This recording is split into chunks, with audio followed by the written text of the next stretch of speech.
In today's episode, I'm going to share the magic of letting go. Hi, welcome back to Serial Dates. Today, I want to share 3 tips that have really helped me in this journey of letting go and how it has impacted my relationship with my children. So, I'm going to share a quick anecdote from today. That's the reason I wanted to record this episode and kind of sprinkle in some of these tips. So, as a background story, a little bit, I am known to be a bit of a control freak. um, really, I just like to know what to expect, right?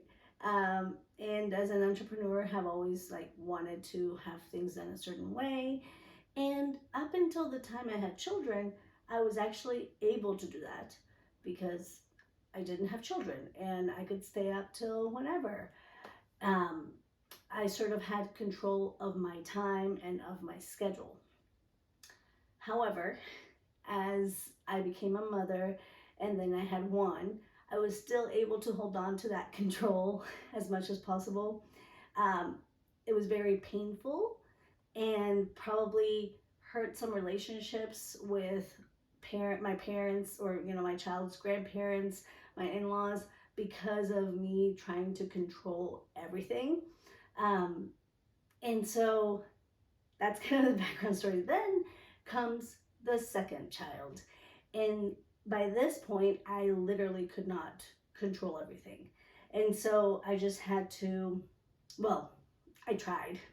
And in that attempt to try to control things and to have things be a certain way, and if you've listened to the podcast for a while, you know how we talked about being intentional. And so with that sort of veil of I'm being intentional, um, I was actually hurting myself and my children and the people around me because I wasn't, I was so tied to this way that I wanted things to be. And so, really, lately, I've been really thinking about what that means. Is it possible for me to have a completely screen-free childhood for my children? Is it possible for me to only feed them organic foods that are, cooked at home? And that's not the reality. Prime example, my youngest just woke up and I had to leave to go do that. I had to stop the podcast to go see what he wanted. Turns out he just wanted a glass of water.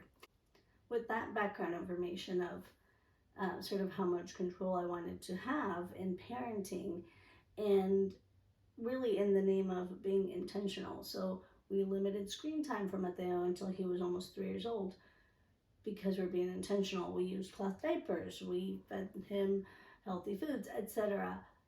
because of that. And that's great. It's great, though all those things are wonderful. But if it starts affecting your mental health and it starts negatively impacting your relationships, first and foremost with your spouse and then with your children, then is it really worth it? No.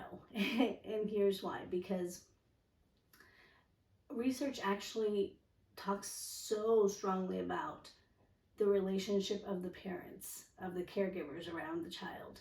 And so the children, especially the younger they are, really absorb that energy, that aura in the home. Like, what is happening? How are my parents getting along? And if that's not good, for whatever reason, then they can feel that. And it's not good for them. And just layman's terms, it's just not good for them.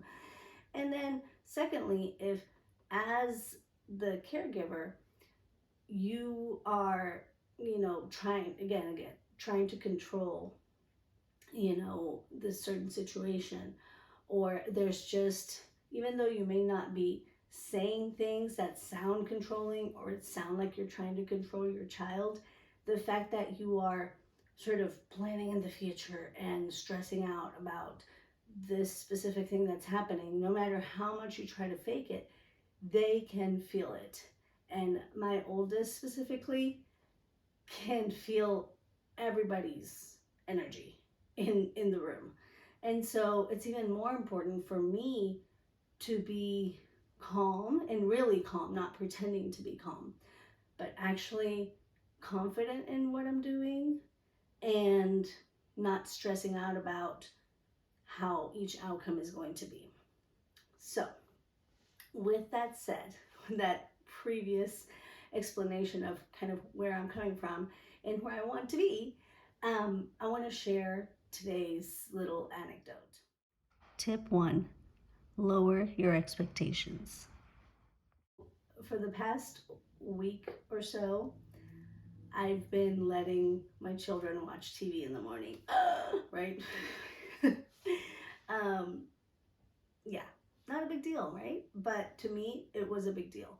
To me, putting my child in front of the TV so that I could get stuff done seemed like I was a bad parent. But here's the deal: I am solo parenting almost every single morning. Um, for those of you who don't know, my husband's a police officer, so his schedule changes sometimes, and he will be, working either really early in the morning, so he leaves before we leave, or he works till like 4 in the morning, and so it's kind of unreasonable for me to wake him up to help me out in the morning, although I've done it plenty of times. So I just thought, okay, what is the goal of the mornings? Because the mornings really set the stage for the whole day. And the goal for the mornings is for everyone to get in the car and get to work and school. We both leave together. I'm not both. All three of us, myself and my boys, leave together and go to work and school together. And so, making that an enjoyable experience for all, or at least, decent. Not something that is going to stress me out, is going to stress them out, because that will play out in the rest of the day. And so, a couple of things that I've done to sort of change the course of our mornings, because our mornings were becoming, to be honest, I was screaming at specifically Mateo to get in the car because he would always find some last thing that he needed to do, or would just get distracted like someone else. A couple of older people in his house, mom and dad, who get distracted often, and just we have a lot in our minds, and so we get distracted. And so I think seeing him seeing myself in him made me even more upset about the fact that he was distracted like me. So one thing that we changed was that at school, at Bilingual Family, the teachers arrive at 8:30, and it's always been that way. I've always arrived at 8:30, and the children arrive at 9. Well, because I am going to school with my children, we would arrive at 8:30, or at least attempt to. And we let go of that. Like, there was no reason for me to be there that early.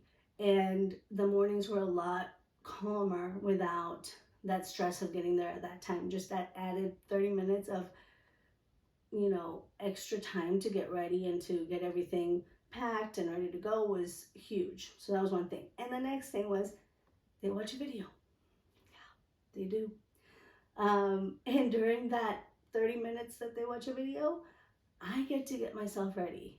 If I forgot to pack the lunches the night before, like I do 70% of the time, then I can pack them then. And I can actually focus on one task from start to finish without any interruptions of, Mateo hit me, Elias hit me, or he took this, he took that, or Mateo has a emergency that is an emergency to him, but not really to the rest of the world. None of those interruptions. And so I am able to get a lot more done in that 30 minutes. And so those two things have been huge in our mornings. But then this afternoon was incredible. So the tip from that is to lower or remove expectations. So what did I lower or remove? Well, the time of arriving at school. Yes, I am a teacher. I'm also the owner. but is it really necessary for me to be there at 8:30? Do I really get a lot done when I'm there with Mateo and Elias? Do the other teachers actually get a lot done if there's two children already interacting with the materials? Not really. And so that was kind of a good move on for everyone. And then the whole video thing, that was really hard for me, of like letting go of that expectation of no screen time during the week and only on the weekends we would do screen time. But you know what? It's actually helped me be a happier and calmer parent, which is exactly what they need. Like they need that more than they like don't need screen time, you know? So outweighing the cost benefit, I guess, of screen time in this situation, it's helping us a lot. It's helping us have a better day.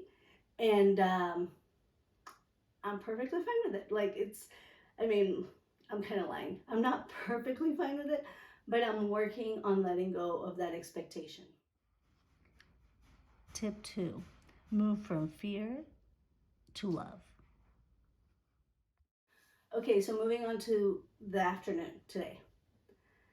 And this tip is to move from fear to love. And so today, my dad was coming over. And typically, I start stressing out about what that's going to look like um, before it even happens. Like the day before, I start thinking of like, okay, I have to prepare something for dinner maybe the day before, because while my dad's here, it's really hard to focus on the boys and have conversations with my dad, and everyone just gets stressed out, and it's just a bad deal.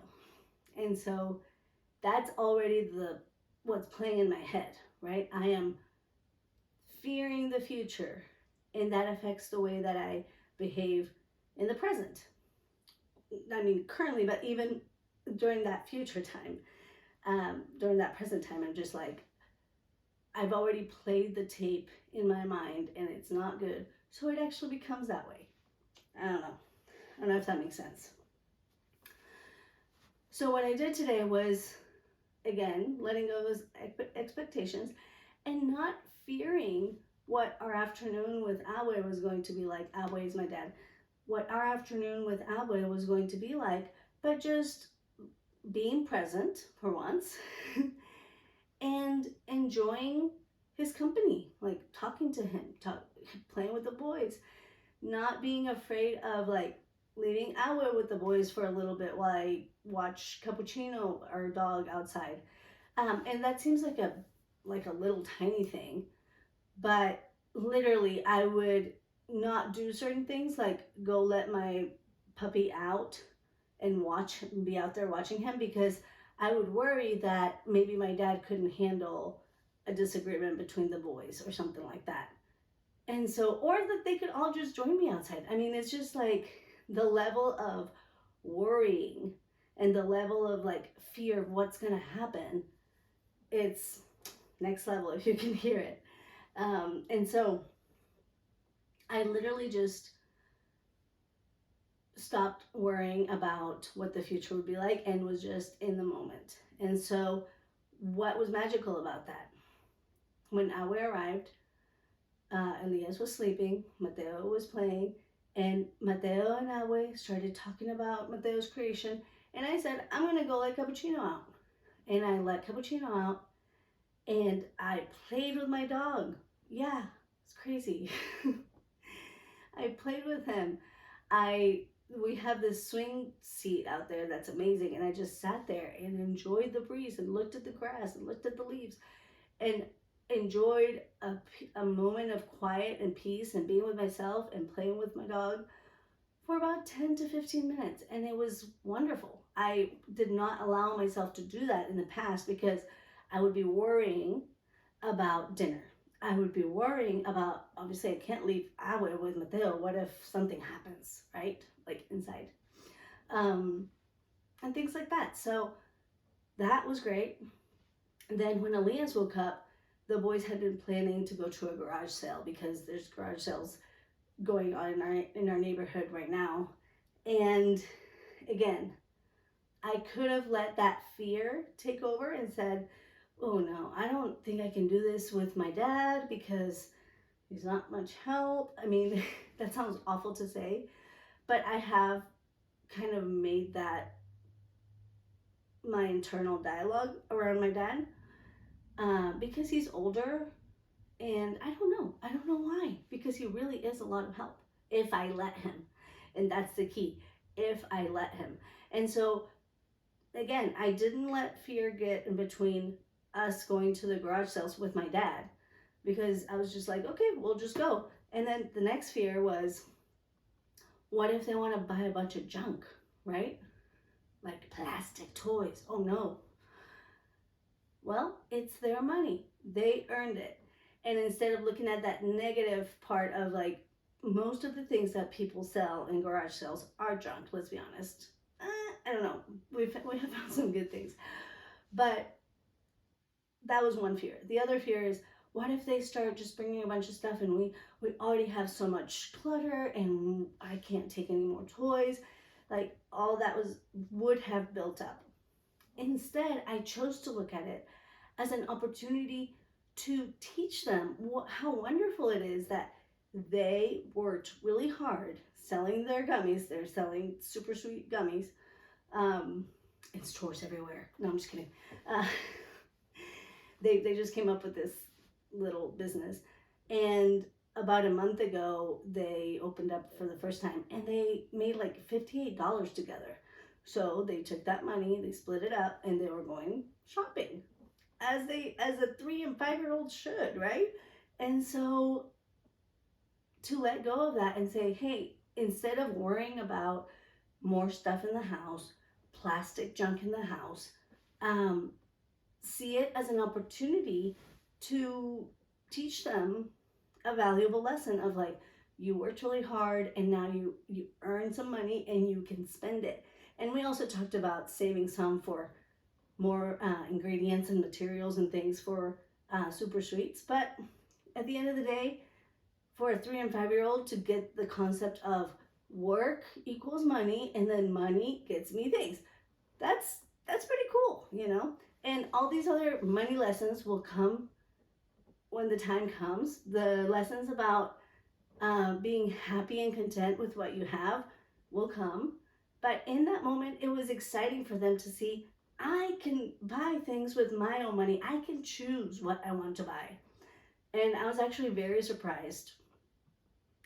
Mateo was very picky about what he wanted to buy. He wasn't just picky, he like had an idea of what he wanted to buy and went looking for things like for Mission Dinos for his movie that he's making. Legos, of course, and he found those. Like the things that he was looking for, he found. And even in that little lesson, there's a huge lesson, and that is that whatever you look for, you find. And I've been looking for negative things to happen, like not because I want to, but because I've let fear take over. And that's what I've been finding. It's all the things that I'm looking for actually happen. Like actually my dad is not helpful. Like actually, Mateo gets really upset about something. All the things that I see in my mind that are going to happen. And so just like Mateo's shopping spree, he was looking for Mission Dino things. He found them. He was looking for Legos. I was sure he was not going to be able to find Legos, and he did. And so that lesson of looking for what you want is huge. And it really is about choosing love over fear. So you're looking for the things that you want to love. You're looking for the things that are going to bring you joy rather than, oh no, what's going to happen? What's going to happen if Awe, falls, right? He did. He didn't fall, but he went to tie Mateo's shoe and then he couldn't get up, right? But I was not worried about that beforehand. When it happened, I was able to help him up and we were able to move on with our day and still have a great time. So we got done with, we went through 3 different houses or 4, had a great time. I love seeing the boys interact with everyone. and really take ownership of this shopping experience. And then we looked at the time and it was like 5:30, and there was no plan for dinner. Nothing was out at all. Again, because I was not in control mode and didn't like try to plan everything out. I was just in the moment. So take it or leave it. That's what it was.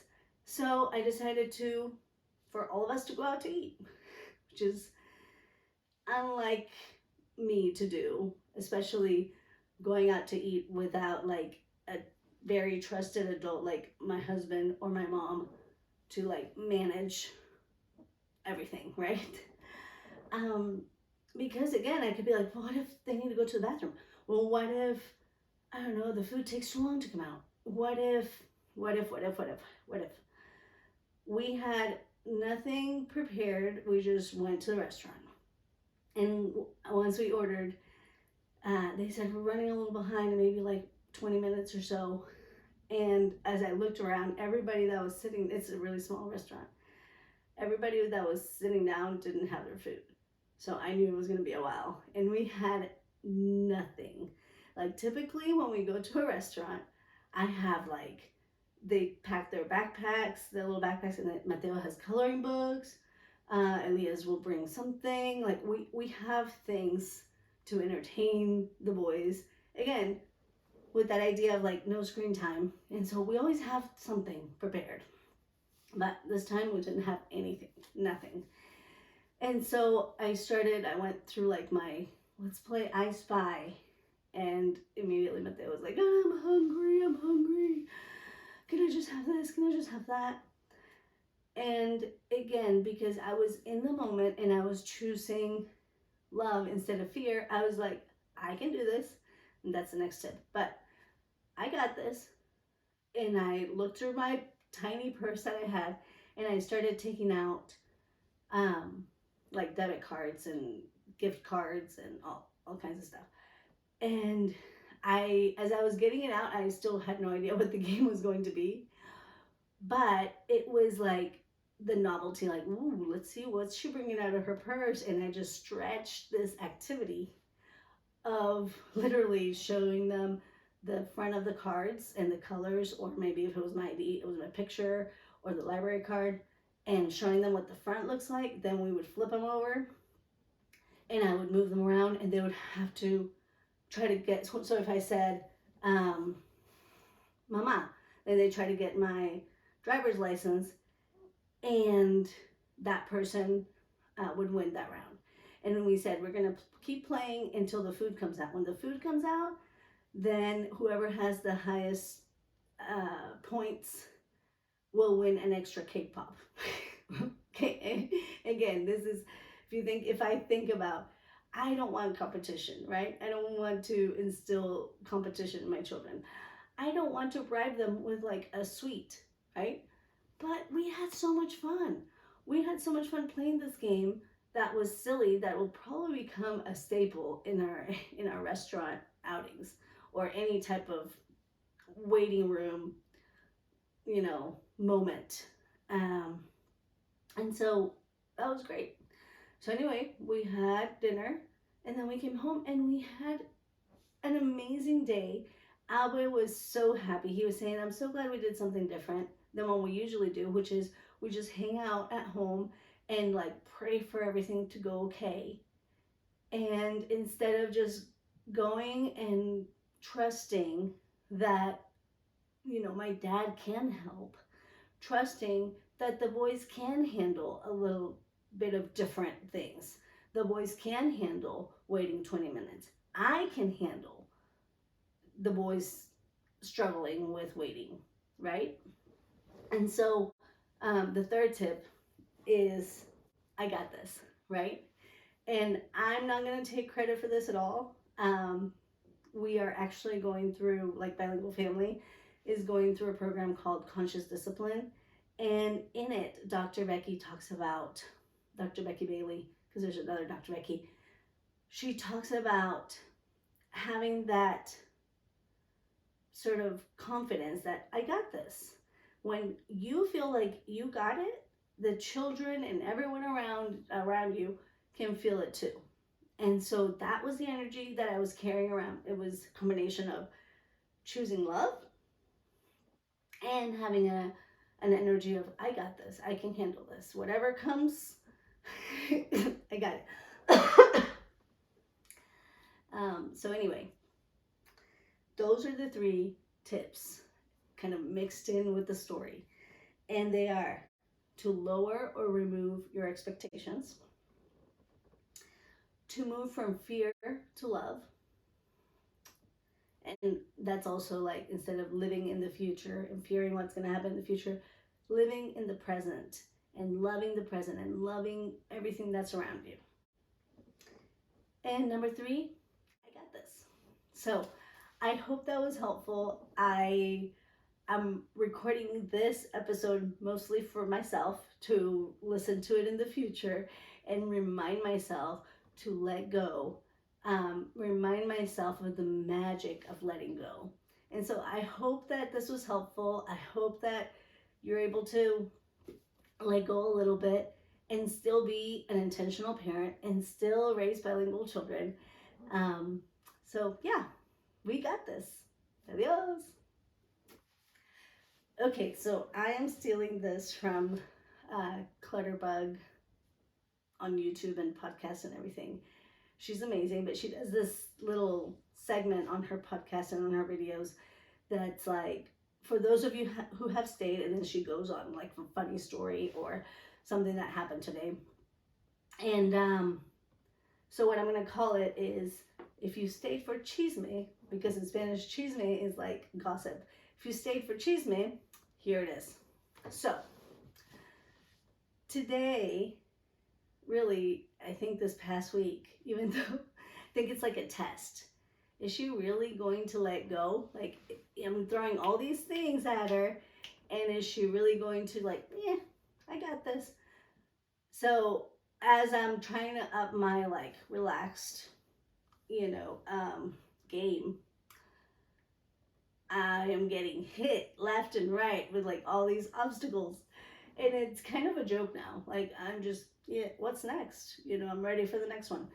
Um, I made this new routine at Bilingual Family for art, and all the QR codes had the same sound, the same audio. That may mean nothing to you, but to me is like, how did that happen? Our printer at school is always has a mind of its own. Sometimes it prints, sometimes it doesn't. Sometimes we have to unplug it. It's a whole deal. So we're getting ready for an art show, and I needed to print labels. I finally get the printer to start working and printing. I'm so excited. There's no ink. Yeah. Then I go and get ink, come back, and start just cranking up these labels and getting them ready, and the mouse dies. It wasn't charged. Yeah. And then today, as I'm trying to record a podcast and a video, I have this lovely microphone, which I'm hoping it works. But if it doesn't, because I got this, I have this little lapel mic hiding behind it. So you'll never know if it's the audio unless you're John. You'll never know if it's the audio from this fancy microphone or from this one. So that's the chisme for today. All right. Well, thank you so much for listening. And remember, second language acquisition is all about relationships. Adios.